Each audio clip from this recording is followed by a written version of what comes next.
ഞാനൊരു novel വായനക്കാരനല്ല. Novel വായിക്കുന്നതിൽ അത്ര വലിയ താല്പര്യമുള്ള ഒരാളുമല്ല. അധികം നോവലുകളും അങ്ങനെ വായിച്ചിട്ടുണ്ട് എന്ന് പറയാൻ പറ്റില്ല. എന്നാൽ അടുത്ത കാലത്ത് 1-2 നോവലുകൾ ഞാൻ വായിച്ചിരുന്നു. അതിലൊന്ന് പട്ടം പറത്തുന്നവർ എന്നൊരു നോവലാണ്. ഞാൻ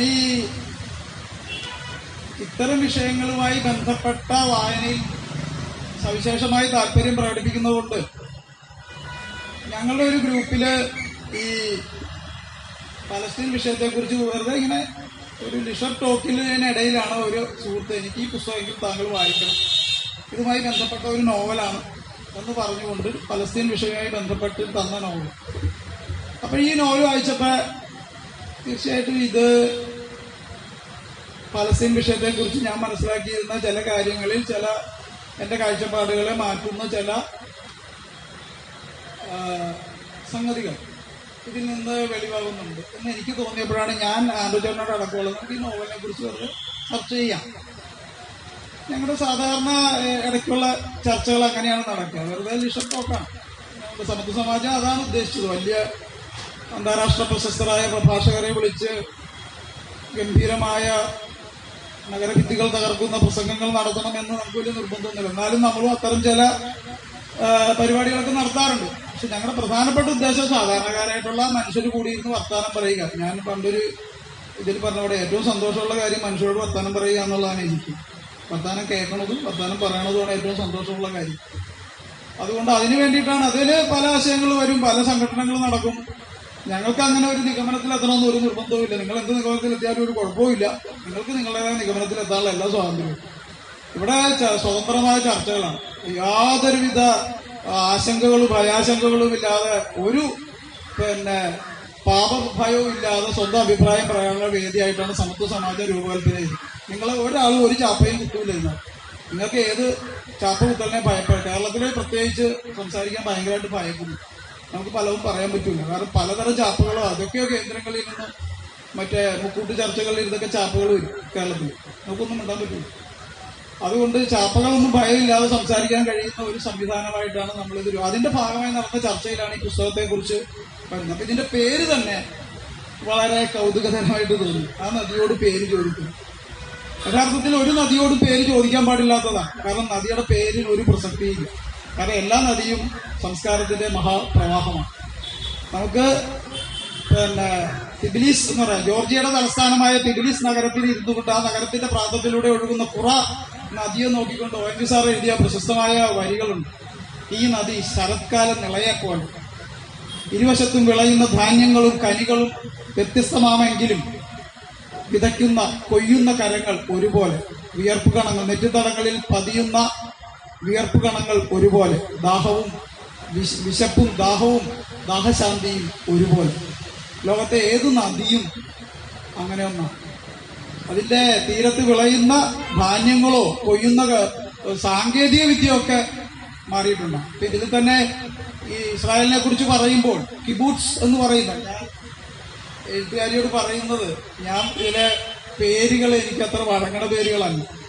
അതുകൊണ്ട് തെറ്റുണ്ടെങ്കിൽ അത് ഒന്ന് സംസാരത്തിൽ മാഡത്തിന്റെ മറുപടിയിൽ അത് തിരുത്തിയേക്കണം എന്ന് പറയുക. അപ്പൊ അതിന് കിബൂട്സിനെ കുറിച്ച് ഞാൻ വായിക്കുന്നത്, ഇന്ത്യയിലെ സോഷ്യലിസ്റ്റുകൾ വളരെ ആവേശം കൊണ്ടിട്ടുള്ളതാണ് ഇതിനെക്കുറിച്ച്, കിബൂട്സിനെ കുറിച്ച്. ഇവിടുത്തെ മധുദന്തവാദ തുടക്കി JP തൊട്ട് രാമനഗർ ലോഹി തൊട്ട്, ഞാൻ കഴിഞ്ഞ ലക്കം ഫ്രണ്ട് ലൈനില് അതിനെക്കുറിച്ച് വലിയൊരു ആർട്ടിക്കിൾ ഉണ്ടായിരുന്നു. ഇന്ത്യയിലെ വലിയ സോഷ്യലിസ്റ്റുകൾ ഗാന്ധിയെ ഭയന്ന് മിണ്ടിയിരുന്നില്ലെങ്കിലും അവർ ഇസ്രായേലിനെ അനുകൂലിച്ചുകൊണ്ട് പറഞ്ഞ വർത്തമാനങ്ങൾ ഒരുപാടുണ്ട്. അതില് JP ഉണ്ട്, രാമനഗർ ലോഹിയുണ്ട്, മധുരിമായുണ്ട്, അതുപോലെ വലിയ ഇദ്ദേഹം നമ്മുടെ ഹൈഫയിൽ നടന്ന വലിയ ലേബർ കോൺഫറൻസിൽ പങ്കെടുക്കുന്നത് ജോർജ് ഫെർണാണ്ടസാണ്. ഹൈഫയിലാണ് നടക്കുന്നത്. ഇത് ഏത് കാലത്തിലാ? 60കളിൽ 50കളിൽ നെഹ്റു ജീവിച്ചിരിക്കുന്ന സമയത്ത്. 64ലാണല്ലോ നെഹ്റു പോകുന്നത്. 50കളിൽ തന്നെ അതിലെ കവർ പേജ് എന്തായിരുന്നു വെച്ചാൽ ഡേവിഡ് ബെൻഗൂറിയനും ജയപ്രകാശ് നാരായണനും ഒരുമിച്ചിരിക്കുന്ന അതിന്റെ പടമാണ്. എവിടെ? ടെലവീവിൽ ഒരുമിച്ചിരുന്നുകൊണ്ട് ഇതിനെക്കുറിച്ച് അന്ന് അവർ ആ ആശയങ്ങൾ പറയുന്നുണ്ട്. ഈ കിബൂട്സിലെ ഈ കൃഷിയെക്കുറിച്ച് ഒരു സോവിയറ്റ് യൂണിയനിലെ കൃഷികളെ അനുസ്മരിപ്പിക്കുന്ന രീതിയിൽ ഒരുതരം പുതിയ കാർഷിക സംസ്കാരം ഈ കുടിയേറ്റക്കാരായ ജൂതരെ അവിടെ അവതരിപ്പിക്കുന്നതിനെ കുറിച്ച് ഇവിടെ ആവേശം കൊണ്ടവരിൽ ജോർജ് ഫെർണാണ്ടസും മധുരമായയും അതുപോലെ അന്നത്തെ സോഷ്യലിസ്റ്റ് നേതാക്കളും ഒക്കെ ആവേശം കൊണ്ടിരുന്നു എന്നുള്ളൊരു കാര്യം. അതിൽ ഹൈഫയിൽ നടന്ന ഒരു കോൺഫറൻസിൽ ഇവിടുന്ന് HMSനെ പ്രതിനിധീകരിച്ച് മധുദണ്ഡപാതയും അതുപോലെ ജോർജ് ഫെർണാണ്ടസും ഒക്കെ പങ്കെടുക്കുന്നു. അതിനെക്കുറിച്ച് ഞാനത് വളരെ രസകരമായിട്ടുള്ള ഒരു അറിവായിട്ട് തോന്നിയത് നമ്മളിവിടെ കേട്ടതിൽ നിന്ന് വ്യത്യസ്തമായിട്ട്. അപ്പൊ ഈ നോവലിനകത്ത് നദീപ്രവാഹങ്ങൾ ഒരുപാടാണ്. ഒരുപക്ഷെ വയനാട്ടിൽ നിന്നൊരു നദി ഒഴുകുന്നുണ്ട്. അത് മാനന്തവാടി പുഴയോ അല്ലെങ്കിൽ ചന്ദ്രഗിരിയോ കബനിയോ ഭവാനിയോ ഒക്കെ ആവാം. അങ്ങനത്തെ ഒരു പ്രവാഹം നമുക്ക് അതിൽ കാണാം. അത് ഗലീലിയിൽ തടാകത്തിൽ അത് വിലയിക്കുന്നുണ്ട്. അതുപോലെ ഒരു പ്രവാഹം യൂഫ്രട്ടീസിന്റെ ഒരു പ്രവാഹം ബാഗ്ദാദിൽ നിന്ന് ആ പ്രവാഹമാണ് ഈ നോവലിന്റെ ഏറ്റവും കേന്ദ്രം എന്ന് പറയുന്നത്. യൂഫ്രട്ടീസ് ഒഴുകിയെത്തുകയാണ്. പക്ഷെ പലായനത്തിന്റെ ഭാഗമായിട്ടാണ്. യൂഫ്രട്ടീസാണ് ആ നദി. അതിലെ ഒരു ജ്ഞാനവൃദ്ധൻ ഇതിനകത്തുണ്ട്. അദ്ദേഹം ഹീബ്രു യൂണിവേഴ്സിറ്റി, ഐൻസ്റ്റീൻ തലതൊട്ടപ്പനായ യൂണിവേഴ്സിറ്റിയാണെന്ന് നമുക്കറിയാം. ആ ഹീബ്രു യൂണിവേഴ്സിറ്റിയിലെ പ്രൊഫസറാണ്. അദ്ദേഹമാണ് ഇതിലെ ഏറ്റവും പ്രധാനപ്പെട്ട ഒരുപക്ഷെ ഒരു വ്യാസ തുല്യമായ ഒരു കഥാപാത്രമായിട്ട് ഇതില് പ്രൊഫസർ ദവീദ്. വളരെ ആ പേര് പോലും തെരഞ്ഞെടുപ്പിൽ എന്തുകൊണ്ട് ദാവീദ്? ആ നീലനക്ഷത്രത്തെയൊക്കെ വളരെ ഭംഗിയായിട്ട്, വെള്ളക്കൊടിയിലെ നീലനക്ഷത്രത്തെയൊക്കെ ഭംഗിയായിട്ട്, ഇസ്രായേലിന്റെ കൊടിയാണല്ലോ, ഭംഗിയായിട്ട് നോവലിസ്റ്റ് അവതരിപ്പിക്കുന്നു. അങ്ങനെ ഒരു പ്രവാഹം യൂഫ്രട്ടീസിന്റെയോ ടൈഗ്രീസിന്റെയോ ഒരു പ്രവാഹവും ഈ ഗലീലിയിലേക്ക് വന്ന് പതിക്കുന്നു. അത് ആബ എന്ന് വിളിക്കുന്ന പ്രൊഫസർ ദവീദ് മെനേഹമാണ്.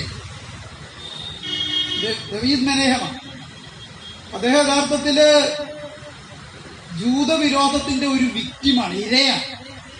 ബാഗ്ദാദില് എല്ലാ ജയിലറകളിൽ നിന്നും ഡെസ്പറാഡേഴ്സിനെ ഇറക്കി വിടുന്നുണ്ട്. എന്തിനാ? ജൂതന്മാരെ വേട്ടയാടാൻ. അങ്ങനെ ആ കാലഘട്ടങ്ങളിൽ രണ്ടാം ലോക മഹായുദ്ധത്തിന്റെ ഒരു ഇടക്കാലത്ത് നടക്കുന്നതാണ്. ആ സമയത്ത് ബാഗ്ദാദിൽ വലിയ ഒരു കാർ ഡീലറായിരുന്ന ഇയോബ് മെനഹീമിന്റെ മകനായിരുന്ന ഈ ബാലൻ ഈ ജയിലുകളിൽ നിന്ന് തുറന്നുവിട്ട് ജൂതന്മാരെ കണ്ടെടുത്ത് കൊല്ലാനായിട്ട് ഉത്തരവുകളോടുകൂടി ജയിലിൽ നിന്ന് വ്യവസ്ഥകളോടുകൂടി ജയിലിൽ നിന്ന് ഇറക്കിവിടുന്ന ഈ ക്രിമിനലുകളെ, ഡെസ്പെറാഡോസ് എന്ന് പറയുന്ന വിഭാഗം, എന്ത് ചെയ്യാനുള്ള ലൈസൻസ് കൊടുത്ത് വിടുകയാണ്. ആ ക്രിമിനലുകളെ, ജയിൽ പുള്ളികളാണ്, ശിക്ഷിക്കപ്പെട്ടവരാണ്, അവരെ ഇറക്കി വിടുമ്പോൾ ഇദ്ദേഹം വേട്ടയാടപ്പെടുകയാണ്. 4 വയസ്സുള്ള ഈ ബാലൻ ആ അപ്പാർട്ട്മെന്റിന്റെ മേളിൽ നിന്നുകൊണ്ട് സ്വന്തം അമ്മാവനെ കൊല്ലുന്നത് ദോദ് മെനേഹ് അല്ലെ, കൊല്ലുന്നത് മോബ് ലിഞ്ചിങ് എന്ന വാക്കിപ്പോ നമുക്ക് ഇന്ത്യയിൽ അത്ര അപരിചിതമായ വാക്കല്ല. ആ മോബ് ലിഞ്ചിങ്ങിലൂടെ അയാളെ കൊല്ലുക. ഇത് ഈ കുട്ടി കണ്ടു നിൽക്കുക. അച്ഛൻ അവിടെ വളരെ അന്തസ്സുള്ള ഈ കാർ ഡീലറാണ്, വലിയ ബിസിനസ്സൊക്കെ ഉള്ള. അദ്ദേഹത്തിന്റെ അപ്പാർട്ട്മെന്റിലേക്ക് ഇരച്ചു കയറുന്നു. അവസാനം രാഖി രാമാനം കിട്ടിയ ഒരു കന്നുകാലികളെ കടത്തുന്ന ട്രക്കിൽ കയറി കുടുംബസമേതം അദ്ദേഹം പോരുകയാണ്. എങ്ങോട്ടേക്കാണ്? ഹൈഫയിലേക്ക്. ഹൈഫ എന്ന് പറയുന്നത് ടെലവീവും ജെറൂസലേമും കഴിഞ്ഞാൽ ഇസ്രായേലിലെ ഏറ്റവും പ്രധാനപ്പെട്ട നഗരമാണ്. ആ നഗരത്തിന്റെ പ്രത്യേകത അത് നമുക്ക് ബോംബെ പോലെ അതിന്റെ മെർക്കന്റൈൽ സെന്ററാണ്, വാണിജ്യ കേന്ദ്രമാണ്, തൊഴിൽ കേന്ദ്രമാണ്. ഒരുപാട് ലേബർ പ്രസ്ഥാനങ്ങൾ ഉണ്ടായിട്ടുള്ളത് ഹൈഫയിലാണ്. അന്താരാഷ്ട്ര ലേബർ ILOയുടെയൊക്കെ വലിയ കോൺഫറൻസ്, WTO എന്ന് പറയുന്ന ഇടതുപക്ഷ ട്രേഡ് യൂണിയനുകളുണ്ട്, വേൾഡ് ട്രേഡ് ഓർഗനൈസേഷൻ എന്ന് പറയുന്നത്, അവിടെയൊക്കെ കോൺഫറൻസുകൾ ഒക്കെ നടന്നിട്ടുള്ള ഒരു പ്രദേശമാണ് ഹൈഫ. ആ ഹൈഫയിലേക്കാണ് ഇദ്ദേഹം എത്തുന്നത്. ഈ ഇയോബ് മെനേഹ് കുടുംബത്തോടൊപ്പം ബാഗ്ദാദിൽ നിന്ന് വേട്ടയാടപ്പെട്ടു. അതായത് അറബികളായി, കുറച്ചുകൂടി സ്പെസിഫിക് ആയിട്ട് പറഞ്ഞാൽ മതഭ്രാന്തന്മാരായിട്ടുള്ള ഈ മുസ്ലിം മതഭ്രാന്തന്മാരാൽ വേട്ടയാടപ്പെട്ടു ഓടിപ്പോരുന്ന ഒരാളാണ് ഈ ഇതിലെ പ്രധാനപ്പെട്ട ജ്ഞാനവൃദ്ധൻ എന്ന് വിശേഷിപ്പിക്കാവുന്ന ദവീദ് മെനഹീമിന്റെ പിതാവ്. അങ്ങനെ ഹൈഫയിലെത്തുന്നു അദ്ദേഹം. രസകരമായ ഒരു കാര്യം, ഹൈഫയിലെ കമ്മ്യൂണിസ്റ്റ് പാർട്ടിയിൽ അദ്ദേഹം അംഗമാകുന്നുണ്ട്. നോക്കുമ്പോ ഈ ഇവിടെ സുകുമാരന്റെ ശേഷക്രിയ പറഞ്ഞ പോലെ അവിടെ അതിനേക്കാളും വലിയ വംശീയതയാണ് അവിടുത്തെ പാർട്ടിക്കകത്ത്, കമ്മ്യൂണിസ്റ്റ് പാർട്ടിക്കകത്ത്. ജൂതവിരോധവും ഇസ്ലാമിക തീവ്രവാദവും ഒക്കെ ഉള്ളവരൊക്കെ കമ്മ്യൂണിസ്റ്റ് എന്ന ലേബൽ അവിടെ നിൽക്കുന്നുണ്ട്. അതുകൊണ്ട് അതും അടുത്തിട്ട് ഇദ്ദേഹം ഹൈഫയിലെ ഈ കമ്മ്യൂണിസ്റ്റ് പാർട്ടി അംഗത്വം ഉപേക്ഷിച്ച് പോകുന്നതായിട്ട് ഈ നോവലിൽ പരാമർശിക്കുന്നുണ്ട് സാമർഥ്യമായിട്ട്. അങ്ങനെയുള്ള ഒരു പശ്ചാത്തലത്തിൽ നിന്നാണ് ഈ ബാലൻ വളർന്നു വരുന്നത്. അദ്ദേഹം ഹീബ്രു യൂണിവേഴ്സിറ്റിയിലെ വലിയ വിഖ്യാതനായ ഒരു പ്രൊഫസറായി മാറുന്നു. അദ്ദേഹത്തിന്റെ വീടിലേക്ക് വടമലയിൽ നിന്ന് അദ്ദേഹം മറ്റേ ഈ രോഗി പരിചരണത്തിന് വേണ്ടി വടമലയിൽ നിന്ന് ഒരു പ്രത്യേക സാഹചര്യത്തിൽ റൂത്ത് ആൽബർട്ട് എന്ന് പറയുന്ന നമ്മുടെ വയനാട്ടിലെ ഒരു ക്രിസ്ത്യാനി പെൺകുട്ടി പ്രത്യേക ആവശ്യ സാഹചര്യത്തിൽ കുടുംബത്തിന്റെ പ്രത്യേക സമ്മർദ്ദം മൂലം അവിടെ തൊഴിൽ തേടി എത്തുകയാണ്. അവർ അവിവാഹിതരാകുന്നതിന് മുമ്പ് ഗൾഫിലെ തൊഴിലിടങ്ങളിൽ നേരിട്ട ചൂഷണത്തിന്റെയൊക്കെ ഒരു സമാന്തരമായ ഒരു ഇത് പറയുന്നുണ്ട് ഇതിനകത്ത്. ഞാൻ അതിലേക്ക് ഇപ്പൊ തൽക്കാലം കിടക്കുന്നു. ഇവിടെ പ്രശ്നം നമുക്ക് പലസ്തീന. അതുകൊണ്ട് ഇവര് ഈ കെയർടേക്കറായിട്ട് ഈ വൃദ്ധനായ ഇദ്ദേഹത്തിന്റെ കെയർടേക്കർ, അദ്ദേഹം ഡയബറ്റിസ് മൂലം പിന്നെ കണ്ണുകളുടെ നെർവ്സിന് കേടുവന്നിട്ട് കാഴ്ച നഷ്ടപ്പെട്ട ഒരാളാണ്. അദ്ദേഹത്തിന് കൃത്രിമമായ ഒരു മലദ്വാരം ഉണ്ടാക്കി വിസർജ്യങ്ങൾ നടത്തുന്ന ഒരു ഗതികേടുകൂടിയുള്ള ഒരാളാണ്. അയാളെ പരിചരിക്കുക, ഈ മെനഹേമിനെ പരിചരിക്കുക എന്നുള്ള ഉദ്ദേശത്തിന് വേണ്ടിയിട്ടാണ് റൂത്ത് ആൽബർട്ട് എന്ന് പറയുന്ന കേരളത്തിലെ ഒരു ക്രിസ്ത്യൻ സ്ത്രീ അവിടെ തൊഴിൽ തേടി എത്തുന്നത്. അവർ കടന്നു പോകുന്ന സവിശേഷമായ അനുഭവങ്ങളിലൂടെയാണ് ഈ നോവല് മുന്നേറുന്നത്. അവിടെ നമ്മൾ പ്രധാനപ്പെട്ട ഈ കഥാപാത്രങ്ങളിൽ ഒന്ന് സഹൽ എന്ന് പറയുന്ന അറബ് വംശജനായിട്ടുള്ള മുസ്ലിം പലസ്തീൻകാരൻ എന്ന് വിളിക്കാവുന്ന ചെറുപ്പക്കാരനാണ്. ഈ സഹലാകട്ടെ പാലസ്തീൻ പൗരനാണ്, ഇസ്രായേൽ പൗരനാണ്. പക്ഷെ അയാൾ മറ്റേ പ്രോ പാലസ്തീൻ സംഘടനകളുടെ ഒരു വലിയ സൈനിസ്റ്റ് വിരോധത്തിന്റെ അല്ലെങ്കിൽ സൈനിസത്തിനെതിരായിട്ടുള്ള ഒരു ആശയപ്രചാരകനും അതിനെതിരായിട്ട് നടക്കുന്ന ബ്ലോഗുകളിൽ അല്ലെങ്കിൽ മറ്റേ സോഷ്യൽ മീഡിയകളിൽ സ്വന്തം ആവിഷ്കാരങ്ങളിലൊക്കെ അതിശക്തമായി ഇടപെടുകയും മൊസാദ് വരെ ഉള്ളവരുടെ ഒരു പിന്നെ ബ്ലാക്ക് ലിസ്റ്റിൽ പെടുകയും ചെയ്യുന്ന ഒരാളായിട്ട് ഈ സഹല് മാറുന്നു. ഈ സഹലിന്റെ ഏറ്റവും പ്രിയപ്പെട്ട കൂട്ടുകാരനാണ് ഈ പ്രൊഫസർ മെനഹിമിന്റെ മകനായിട്ടുള്ള അക്ഷയ്. അദ്ദേഹം ജൂതനാണ്. രസകരമായൊരു ഒരു സംഘടനാത്മകത എന്തെന്ന് വെച്ചാൽ ഈ മെനഹേമിന്റെ ഒരു അനുഭവമുണ്ട്. ജൂതരുടെ ഇടയിലുള്ള ചില വൈരുദ്ധ്യങ്ങൾ അവിടെ നോവലിൽ പ്രകടമാകുന്നു. അതിൽ തന്നെ യൂറോപ്പിൽ നിന്ന് വന്ന ജൂതന്മാർക്ക് സവിശേഷതയുണ്ടെന്ന് അവരങ്ങ് കരുതുകയാണ്. നമ്മുടെ നാട്ടിൽ പലരും സ്വയം കരുതുന്ന പോലെ ഞങ്ങളെന്തോ പ്രത്യേക ഭാഗത്തു നിന്ന് ദൈവത്തിന്റെ പ്രത്യേക ഭാഗത്തു നിന്ന് വന്നവരാണെന്നൊക്കെ പറയുന്നത് പോലെ, അല്ലെങ്കിൽ ഞങ്ങളെ മറ്റേയാള് ജ്ഞാനസ്നാനം ചെയ്യിച്ചവരാണ് എന്നൊക്കെ കരുതുന്ന പോലെ ചില ആളുകൾക്ക് അങ്ങനെ ഞങ്ങളെന്തോ സവിശേഷമാണെന്ന് കരുതുന്ന ഒരു വിഭാഗമുണ്ട്. ഞാനത് അപ്പോഴാണ് മനസ്സിലാക്കിയത്. ഈ അഷ്കിലോൺ ജ്യൂസ് എന്ന വാക്ക് ഞാൻ കേട്ടിട്ടുണ്ട്, പക്ഷെ ഇതിന് ഇങ്ങനെ ഒരു ധ്വനിയുണ്ട് എന്ന് അപ്പോഴാണ് മനസ്സിലാക്കിയത്. യൂറോപ്പിൽ നിന്ന് വന്ന ജൂതന്മാരെന്തോ കേമന്മാരാണ് എന്നൊക്കെയാണ് ഈ അവര് വിചാരിച്ചു വെച്ചില്ല. യഥാർത്ഥത്തിൽ അങ്ങനെയൊന്നുമില്ല. അങ്ങനെയുള്ള ഒരു എസ്തേർ എന്ന് പറയുന്ന ഒരു ജൂതസ്ത്രീ, ഈ അഷ്കിലോൺ ജൂതസ്ത്രീ ആയിട്ടുള്ള എസ്തേറിനെ പ്രണയിച്ചാണ് പിന്നീട് ഈ പ്രൊഫസറായി മാറിയ ദാവീദ് മെനേഹം വിവാഹം ചെയ്യുന്നത്. അദ്ദേഹം ഒരു ജൂതരുടെ ഇടയിൽ ഒരു രണ്ടാംകിട ജൂതനാണ്. കാരണം അദ്ദേഹം ബാഗ്ദാദി ജൂതനാണ്. ഇവര് അഷ്കിലോൺ ജൂതനാണ് എസ്തേർ. ആ എസ്തേറിന്റെ ഒരു അനുഭവം കൂടിയുണ്ട്. അവര് കടന്നു പോകുന്നു. ഇതിലെ ഓരോ കഥാപാത്രങ്ങളും വ്യക്തിതലത്തിൽ ഒരുപാട് സംഘർഷങ്ങളിലൂടെ കടന്നു പോകുന്നതാണ്. എസ്തേർ എന്ന് പറഞ്ഞ ഈ സ്ത്രീക്ക് കടുത്ത അറബി വിരോധമാണ്. കടുത്ത ഈ പലസ്തീനുകളോട് കടുത്ത ഹമാസിൻ എന്ന് പറഞ്ഞാൽ അവർക്ക് കുരുപൊട്ടു. ആ രീതിയിലുള്ള ഒരു സ്ത്രീയാണ് എസ്തേർ. കാരണം എന്താ, ഹമാസിന്റെ മിസൈല് വീണാണ് അവരുടെ അമ്മ മരിച്ചു പോകുന്നത്. അഷേറിന്റെ അനുഭവം അതിലും ക്രൂരമാണ്. അഷേറിന്റെ ഉമ്മയും ബാപ്പയും മരിക്കുന്നത് മറ്റേ IDF-ന്റെ ആക്രമണത്തിലാണ്, ബോംബ് സ്ഫോടനത്തിലാണ്, അല്ലെങ്കിൽ മൊസാദ് പ്ലാൻ ചെയ്ത സ്ഫോടനത്തിലാണ്. IDF ആണോ മൊസാദാണോ എന്നറിയില്ല. അവരുടെ സ്ഫോടനത്തില് അഷേറിന്റെ മാതാപിതാക്കള് കരിക്കട്ടയായി മാറുകയാണ് ലഭിച്ചത്. അഷേറിന്റെ അനിയൻ ഗസാൻ,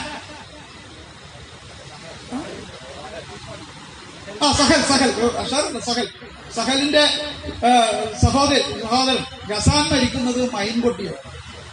ഒരുപാട് അനാഥത്വം അയാൾ അനുഭവിക്കുന്നുണ്ട്.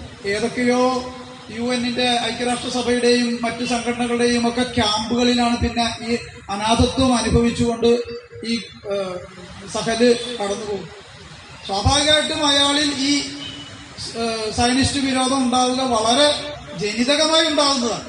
സ്വാഭാവികമായിട്ടും അയാൾ അങ്ങനെയാണ്. അങ്ങനെ അയാളുടെ പ്രതികരണങ്ങളിലൂടെ ഈ സഹല്, മൊസാദിന്റെയും IDF-ന്റെയും പിന്നെ ഇസ്രായേൽ പോലീസിന്റെയും ഒക്കെ പിടികിട്ടപ്പുള്ളികളുടെ കസ്റ്റഡിയിലാണ്. അയാൾ നിരന്തരം വേട്ടയാടപ്പെടുന്നുണ്ട്. ഒരുപാട് കൊടിയ ടോർച്ചറിങ്ങിലൂടെ, പീഡനങ്ങളിലൂടെ കടന്നു പോകുന്നുണ്ട്. അപ്പോഴും ഈ 3 മാസക്കാലം ഇദ്ദേഹത്തെ രക്ഷിച്ചു നിർത്തുന്നത് ഒരു ജൂത വനിതയാണ്. അതാണ് അതിലെ ഏറ്റവും. അവരുടെ പേര് എസ്തേർ എന്ന്. അവരുടെ മകൻ IDF-ൽ അംഗമായിരുന്ന ഒരാളാണ്. IDF-ന് വേണ്ടി പിന്നെ ഇസ്രായേൽ ഡിഫൻസ് ഫോഴ്സിലെ അംഗമായ പട്ടാളക്കാരനാണ്. പക്ഷെ അയാളുടെ ജോലി എന്തായിരുന്നു? ഗതികേട് കൊണ്ട് ഈ രാഷ്ട്രീയ തർക്കങ്ങളുടെ ഭാഗമായിട്ട് സർക്കാരുകൾ പല ഒത്തുതീർപ്പൊക്കെ ഉണ്ടാക്കും. ചിലപ്പോൾ അവർ മുമ്പുണ്ടാക്കിയ വ്യവസ്ഥയൊക്കെ മാറ്റിമറിക്കും. അങ്ങനെ ജൂത സെറ്റിൽമെന്റുകളിൽ നിന്ന് ജൂതരെ കുടിയിറക്കാനുള്ള ചുമതല ഈ മനുഷ്യനിലാണ് വന്നുപെടുന്നത്. അദ്ദേഹത്തിന്റെ പേര് യാക്കൂബ് പിന്നെ മെനേഹം അല്ലെ, യാക്കൂബ് കോഹൻ എന്നാ. IDF-ലെ ഇസ്രായേൽ ഡിഫൻസ് ഫോഴ്സിലെ പട്ടാളക്കാരനാണ്. അദ്ദേഹത്തിന്റെ ജോലി എന്താ? ഈ ജൂത സെറ്റിൽമെന്റിൽ നിന്ന് ജൂതന്മാരെ ഒഴിവാക്കും. ആ ജോലി ചെയ്യുന്നതിന്റെ ഭാഗമായിട്ട് ആർക്കെതിരെയാണ് അങ്ങേർക്ക് നീങ്ങേണ്ടി വരുന്നത്? സ്വന്തം മതവിശ്വാസികളോ സ്വന്തം കൂട്ടരെന്നോ പറയാവുന്ന ആളുകൾക്കെതിരെ അദ്ദേഹം നീങ്ങുകയും അങ്ങനെ സ്വന്തം നാട്ടിൽ തിരിച്ചെത്തുമ്പോൾ ജൂതന്മാർക്കെതിരെ നീങ്ങിയ, ദൈവത്തിന്റെ സ്വന്തം ജനതയ്ക്കെതിരെ നീങ്ങിയ വ്യക്തി എന്ന നിലയിൽ ആ ആൾക്കാർ തന്നെ, ജൂതന്മാർ തന്നെ അയാളെ വേട്ടയാടുകയും ചെയ്യും. ക്രൂരമായ മർദ്ദനമേറ്റ് ഈ യാക്കൂബ് കോഹൻ മരണപ്പെടുകയും ചെയ്തു. ഈ യാക്കൂബ് കോഹന്റെ അമ്മയാണ് എസ്തേർ എന്ന് പറയുന്ന. എസ്തേർ എന്ന് പറഞ്ഞ ജൂത സ്ത്രീയാണ് 3 മാസക്കാലം ഈ സഹലിനെ കാത്തിരക്ഷിക്കുന്നത്. മൊസാദിനെ ഭയന്ന്, IDF-നെ ഭയന്ന്, ഇസ്രായേൽ പോലീസിനെ ഭയന്ന്, കണ്ണിലെ കൃഷ്ണമണിയെ പോലെ സഹൽ എന്ന അറബി പിന്നെ അറബ് വംശജനെ, മുസ്ലിം ചെറുപ്പക്കാരനെ സംരക്ഷിക്കുന്നത് എസ്തേർ എന്ന് പറയുന്ന ജൂത വനിതയാണ്. ഇവിടെ സഹലിന് വേണ്ടി അവിടെ ഒരുപാട് മൂവ്മെന്റുകളെ കുറിച്ച് ഞാൻ മനസ്സിലാക്കുന്നുണ്ട്. എനിക്ക് സമയം കുറവാണ്, നമുക്ക് 2 ഉദാഹരണങ്ങൾ കൂടിയുണ്ട്. അതില് മസാദയെ കുറിച്ച് ഞാൻ മുമ്പ് കേട്ടിട്ടുണ്ട്. മസാദ എന്ന് പറയുന്നത് ഈ 1-ാം നൂറ്റാണ്ടിൽ എപ്പോഴോ ഉള്ള പിന്നെ റോമൻ ആക്രമണത്തെ തുടർന്ന് അവിടുന്നാണ് ജൂയിഷ് ഡയസ്പോറയുടെയൊക്കെ ആരംഭം. ആ ജൂത പലായനത്തിന്റെ പശ്ചാത്തലത്തിൽ റോമൻ സൈനികരുടെ ആക്രമണം ഉണ്ടാകാതെ പരസ്പരം വെട്ടിമരിക്കുകയാണ് ജൂതന്മാർ. ഒരാൾ മറ്റൊരാളെ കൊല്ലും. അങ്ങനെ കൊന്ന് ഏറ്റവും ഒടുവിൽ ഒരാൾ അവശേഷിക്കുകയാണ്. അയാൾ സ്വയം കുത്തി മരിക്കും. അങ്ങനെ ഒരു സംഭവം നടന്നതായിട്ട് ചരിത്രപരമായി അത് എത്രത്തോളം ഉണ്ട് എന്നറിയില്ലെങ്കിലും എന്തായാലും റോമ സാമ്രാജ്യം ജൂതന്മാരെ വേട്ടയാടിയിട്ടുണ്ടെന്നുള്ളത് ഉറപ്പാണ്. ആ സംഭവം നടക്കുന്ന ഒരു പ്രദേശമാണ് മസാദ. അവിടെ ഒരു ഗവേഷണം നടത്തുന്നുണ്ട് ഈ സഹൽ അല്ല അഷേർ എന്ന് പറയുന്ന പ്രൊഫസർ മെനേഹിന്റെ മകൻ. ഇവർ വളരെ അടുത്ത സുഹൃത്തുക്കളാണ്. അതുപോലെ ഈ യാക്കൂബ് കോഹൻ എന്ന് പറയുന്ന ഈ ചെറുപ്പക്കാരനോ ഇവരോട്, ഈ സഹലിനോട്, അഷേറിനോടൊപ്പം അവിടെ കോൺസ്ക്രിപ്ഷൻ ഉണ്ട്, നിർബന്ധിത സൈനിക സേവനമുണ്ട്. ആ സൈനിക സേവന കാലത്ത് ഒരുമിച്ച് സൈന്യത്തിൽ പ്രവർത്തിച്ചവരാണ്. അങ്ങനെയുള്ളൊരു ബന്ധമുണ്ട്, കൊല്ലപ്പെട്ട യാക്കൂബിന്റെ ആയിട്ടുള്ള ബന്ധം. അവിടെ ഈ മസാദ സൂചിപ്പിക്കുന്നത് എന്താ? ജൂതന്മാര് അധിനിവേശകരല്ല എന്നുള്ളതിന്റെ തെളിവാണ് മസാദ. അവിടെ ജൂതന്മാരുണ്ടായിരുന്നല്ലോ. അതിനു മുമ്പ് ജൂതന്മാരെ ഈ വേട്ടയാടുമ്പോൾ പിന്നെ ജൂതന്മാരെ വേട്ടയാടുന്നത് ആരാ? യൂറോപ്യന്മാരാണ്. കുറച്ചുകൂടി സ്പെസിഫിക് ആയിട്ട് പറഞ്ഞാൽ യൂറോപ്പിലെ കത്തോലിക്കരാണ് വേട്ടയാടുന്നത്. ഹോളോകോസ്റ്റ്. ഇതിന് ഹോളോകോസ്റ്റിന്റെ ഇരയായിട്ടുള്ള ഒരു വലിയ പിന്നെ വ്യക്തിയുണ്ട്, നയോമി ബർഗ്മാൻ എന്ന് പറയുന്ന ആ കഥാപാത്രത്തിന്റെ പേര്. ഇതിനകത്ത് എനിക്ക് എഴുത്തുകാരിയോട് ചോദിക്കുന്നത് എസ്തേർ മസാർ എന്ന് പറയുന്ന ഒരു ഗവേഷകയെ കുറിച്ച് ഇതിനകത്ത് പറയുന്നുണ്ട്, ഒരു ആർക്കിയോളജിസ്റ്റിനെ കുറിച്ച്. പക്ഷെ ഈ മസാർ യഥാർത്ഥത്തിൽ ജീവിച്ചിരുന്ന വ്യക്തിയാണോ എന്നെനിക്ക് സംശയമുണ്ട്. കാരണം അതിന്റെ പ്രോട്ടോടൈപ്പ് മസാറാണ്. എസ്തേർ മസാർ എന്ന് പറഞ്ഞ കഥാപാത്രത്തെയാണ് എഴുത്തുകാരി ഇതിനകത്ത് കൊണ്ടുവരുന്നത്. മസാർ എന്ന് പറയുന്ന യഥാർത്ഥത്തിൽ ജീവിച്ചിരുന്ന വ്യക്തിയാണോ എന്നൊരു സംശയം എനിക്ക് എന്റെ ആരംഭത്തിൽ അവർ പറയുന്നുണ്ട്. ആ നദിയിലെ അഷേറിന്റെ ഗൈഡായി കണ്ടുപിടിച്ച ഡോക്ടർ മസാറിന്റെ വിയോഗം എന്ന് ഇതിന്റെ ആമുഖത്തിൽ എഴുത്തുകാരി പറയുന്നുണ്ട്. അപ്പൊ ആ മസാർ യഥാർത്ഥത്തിലുള്ള വ്യക്തി തന്നെയാണോ എന്നൊരു സംശയം എനിക്ക് ഉണ്ട്. അതൊന്ന് മറുപടിയിൽ പറയണമെന്നുണ്ട്. എന്തായാലും ഈ അവിടെ ഓഷ്വിറ്റ്സിലെ നാസി കോൺസെൻട്രേഷൻ ക്യാമ്പുകളിൽ നിന്നാണ്. ഓഷ്വിറ്റ്സും ബുഹൻവാൾഡും ഒക്കെ നമുക്കറിയാം. ഓഷ്വിറ്റ്സിലെ ക്യാമ്പുകളിൽ നിന്ന് അത്യത്ഭുതകരമായി മഹാഭാഗ്യം കൊണ്ട് രക്ഷപ്പെട്ടു പോകുന്ന ഒരു ജൂത വനിതയാണ് എസ്തേർ. എസ്തേർ അല്ല, പേരെനിക്ക് നയോമി ബെർഗ്മാൻ എന്ന് പറയുന്ന ജൂത വനിത നാസി കോൺസെൻട്രേഷൻ ക്യാമ്പിൽ ജർമ്മനിയിലെ ഓഷ്വിറ്റ്സിലെ ക്യാമ്പുകളുടെ ഓഷ്വിറ്റ്സ് സർവൈവറാണ് അവർ. ഓഷ്വിറ്റ്സിൽ നിന്ന് രക്ഷപ്പെട്ട് അവര് ഈ ആലികൾക്ക് ശേഷം ഇസ്രായേലിൽ എത്തിയതിനു ശേഷം അവിടെ ഒരു സംഘടന രൂപീകരിക്കുന്നുണ്ട്. അത് ഡെനേയിങ് ടു ബി ഫോഴ്സ് അല്ലെ, ശത്രുക്കളായിരിക്കാൻ താല്പര്യമില്ലാത്തവരുടെ ഒരു സംഘടന. ജൂതരോടോ അല്ലെങ്കിൽ പലസ്തീനികളോടോ മറ്റാരോടോ, എന്തിന് നാസികളോടോ പോലും ശത്രുതയില്ലാത്തവരുടെ ഒരു സംഘടന. ഡെനേയിങ് ടു ബി ഫോർ, ശത്രുവായിരിക്കാൻ സമ്മതമില്ലാത്തവരുടെ ഒരു സംഘടന എന്ന പേരിൽ അവര് ഈ മനുഷ്യ സ്നേഹത്തിൻ്റെതായ ഒരു സംഘടന രൂപീകരിക്കുന്നു. അതിലേറ്റവും ഒരു ഐറണി എന്ന് പറയണത് എന്തെന്ന് വെച്ചാൽ, ഈ നയോമി ബെർഗ്മാൻ കൊല്ലപ്പെടുന്നത് ഹമാസിന്റെ ഒരു മിസൈൽ ആക്രമണത്തിൽ. ഹമാസിന്റെ മിസൈൽ ആക്രമണത്തിൽ Naomi Bergman, denying to be force എന്ന് പറയുന്ന സംഘടനയുടെ എല്ലാമായ ഈ നയോമി ബെർഗ്മാൻ ഹമാസിന്റെ ആക്രമണത്തിൽ കൊല്ലപ്പെടുകയും ചെയ്തു.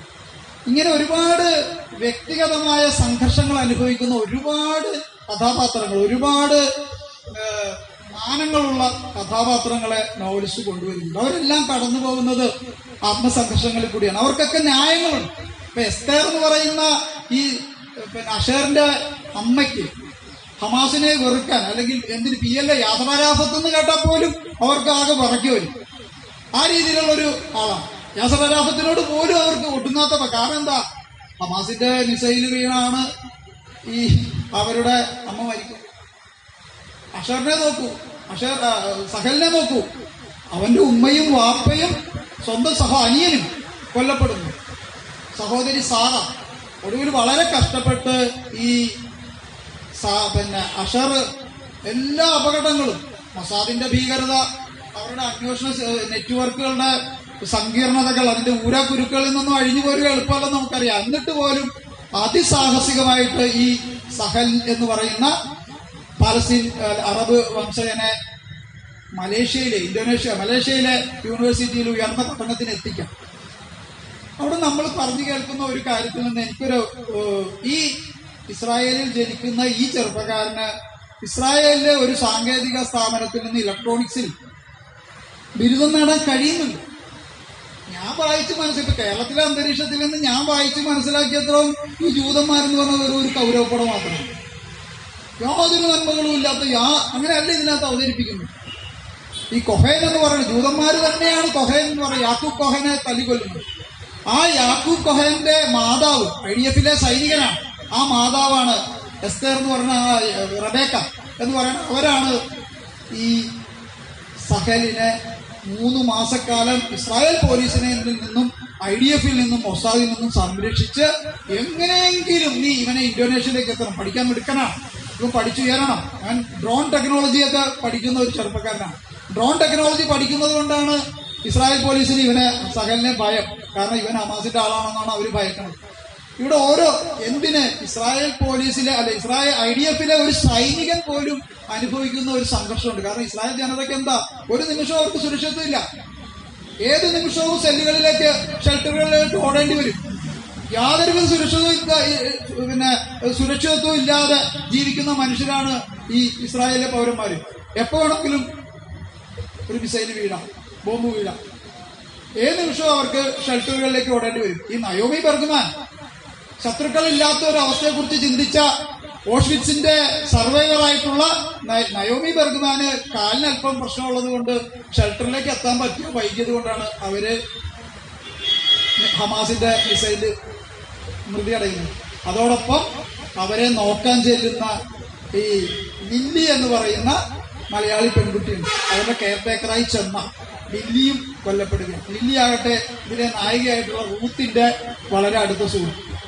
ഈ സാറ എന്ന് പറയുന്ന സഹലിന്റെ സഹോദരിക്ക് പാലസ്തീനിലെ ബെത്ലഹേം എന്ന് പറയുന്നത് പാലസ്തീനിലെ പ്രദേശത്താണെന്ന് ഞാൻ നോവൽ വായിച്ചപ്പോൾ എനിക്ക് മനസ്സിലായി. അതില് റൂത്ത് ചോദിക്കുന്ന ഒരു ചോദ്യം എഴുത്തുകാരിയുടെ ചോദ്യമാണോ എന്ന് എനിക്ക് സംശയമുണ്ട്. ഞാൻ അതുകൂടി പറഞ്ഞുകൊണ്ട് എൻ്റെ ഈ നോവലിനെ കുറിച്ചുള്ള അവതരണം ഞാൻ നിർത്താം. കാരണം കഥ പറഞ്ഞ് അതിൻ്റെ റീഡബിലിറ്റി നശിപ്പിക്കണം എന്ന് എനിക്ക് ആഗ്രഹമില്ല. അതുകൊണ്ട് ഞാൻ അതിൻ്റെ ഈ കഥ കാര്യങ്ങളിലേക്കൊന്നും കടക്കുന്നില്ല. ഇവിടെ മനുഷ്യത്വം പൂത്തുലയുന്നതും നമുക്ക് കാണാം.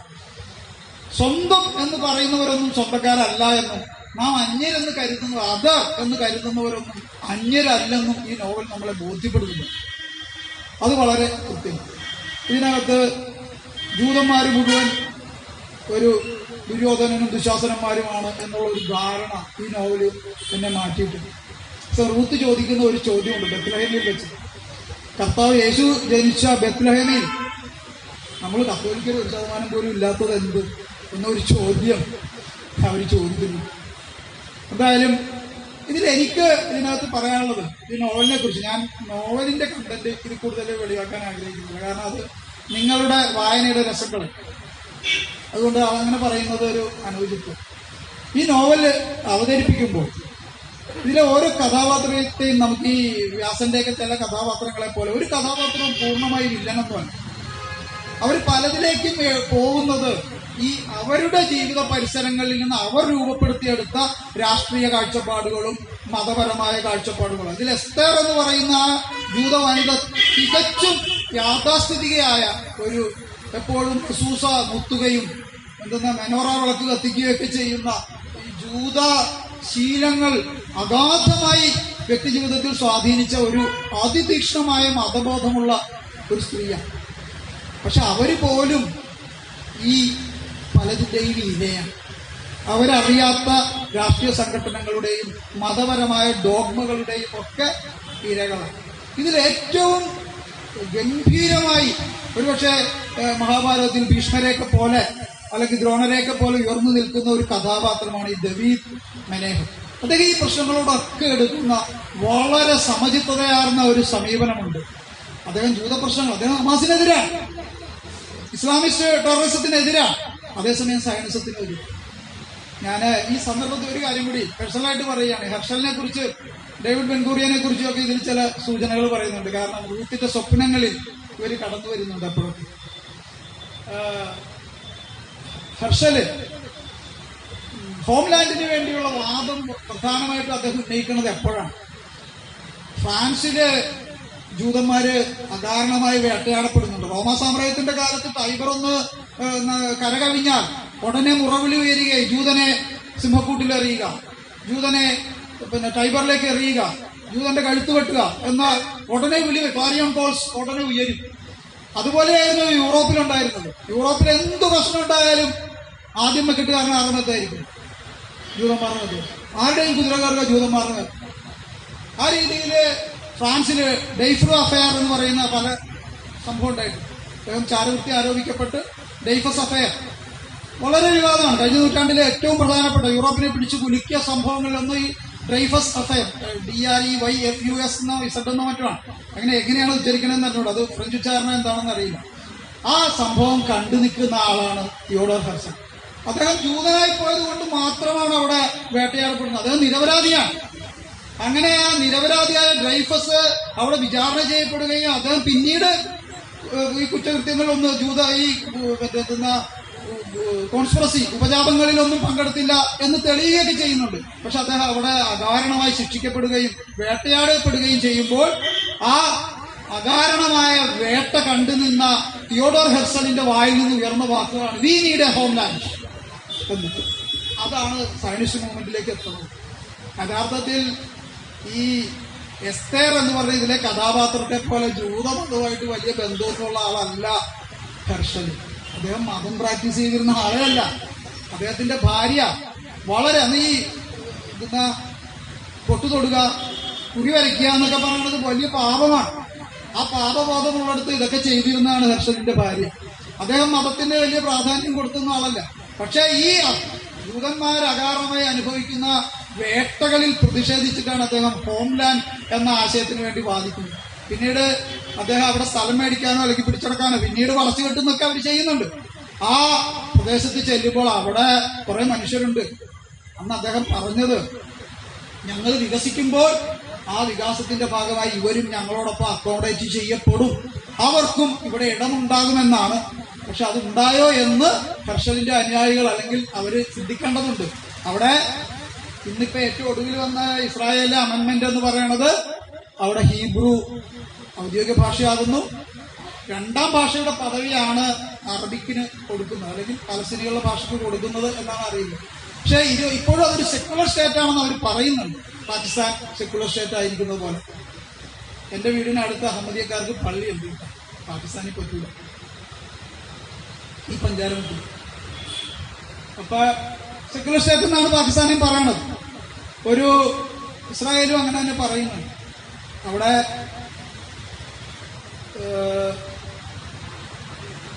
ഇസ്രായേൽ IDF-ല് മുസ്ലിംസ് ഉണ്ട്, അറബികളുണ്ട്, സർക്കാർ ഉദ്യോഗങ്ങളിലുണ്ട്. അവിടുത്തെ ഒരു സർക്കാർ ഡോക്ടറിനെ കുറിച്ച് ഈ കഥാപാത്രം പറയുന്നുണ്ട്. ഇത് അദ്ദേഹത്തിന്റെ പേര് ഇതിലുണ്ട്. ഒരു ഇസ്രായേലിലെ ഒരു ഡോക്ടറാകുന്ന ഒരു കഥാപാത്രവും അതിലുണ്ട്. അപ്പൊ എന്റെ അറിവുകൾ ഈ ജൂത സമൂഹം പൂർണ്ണമായും ഈ സയനിസ്റ്റ് മൂവ്മെന്റിനെ അനുകൂലിക്കുന്നവരാണ് എന്ന എന്റെ ഒരു ധാരണ ഈ നോവൽ മാറ്റിമറിച്ചു എന്നുള്ളിടത്താണ് എനിക്ക് നോവലിസ്റ്റിനോടുള്ള കൃതാർത്ഥന. തീർച്ചയായിട്ടും ജൂത സമൂഹത്തില് ലിബറൽ വീക്ഷണമുള്ള ഒരുപാട് മനുഷ്യരുണ്ട്. പക്ഷെ ഈ നോവലിൽ ഞാൻ കണ്ടത്, ഈ നോവലിന്റെ രാഷ്ട്രീയ ധ്വനികളെല്ലാം നോവലിസ്റ്റ് സൂചിപ്പിക്കുമ്പോഴും ഇതിന്റെ മതപരമായ ഡോമകളെ കുറിച്ച്, സഹലിന്റെ ഹമാസിനെ കുറിച്ചുള്ള വീക്ഷണം എന്ത് നമുക്കറിയാൻ പറ്റുന്നില്ല. തീർച്ചയായിട്ടും ദാവീദ് മെനേഹം പറയുന്നുണ്ട്, ഹമാസിനെ അദ്ദേഹം തള്ളി പറയുന്നുണ്ട്. പക്ഷെ സഹൽ അതിനെക്കുറിച്ച് എന്തെങ്കിലും പറഞ്ഞിട്ടില്ല. ഇന്ന് നിങ്ങൾക്ക് എന്തുകൊണ്ട് ഹമാസിനെയും തള്ളിപ്പറയാൻ കഴിയുന്നില്ല? അവിടെയാണ് ഈ മത ഡോഗ്മകളുടെ ഒരു പ്രശ്നം വരുന്നത്. പലസ്തീൻ പ്രശ്നത്തെക്കുറിച്ച് പറയുമ്പോൾ ജീവിതത്തിൽ ഇന്നേ വരെ കണ്ടിട്ടില്ലാത്ത ഒരു ജൂതനോട് എന്തിന് ശത്രുത തോന്നണം? ആ ശത്രുത തോന്നുന്നതുണ്ടെങ്കിൽ അതിന് മതപരമായ ഡോഗ്മകൾ പ്രതിസ്ഥാനത്താണ്. സഹൽ ആ മതപരമായ ഡോഗ്മകളെയും കൂടി എതിർക്കുമെന്ന് ഞാൻ പ്രതീക്ഷിക്കുന്നു. നിർത്തട്ടെ. നമസ്കാരം.